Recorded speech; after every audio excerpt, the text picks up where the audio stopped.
Dëgjoj me vëmendje. Concorde ka qenë gjithnjë legjenda e qiellit, por fatkeqësisht nuk i kishte vitet e gjata.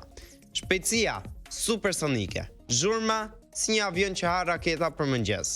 Biletat vetëm për ata që numërojnë parat me makinë. Por për fat të mirë një kompani që quhet Boom Technology po përgatitet të rikthejë fluturimin supersonik të pasagjerëve.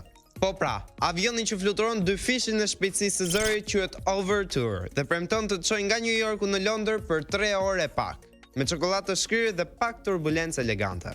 Pra s'ka më ju kërkojmë dies për vonesën, por më falni, kemi ardhur përpara orarit që parashikoj të arrinim. Tani imagjino pak, ti porosit kafe në Tiranë dhe e pi në Manhattan.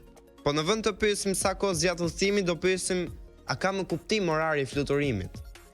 Disa thonë kjo është ardhmja, por disa të tjerë thonë po planeti. Boom thot do të jetë i qëndrueshëm, misor me mjedisin dhe pak si në Fast and Furious, por për stratosferën.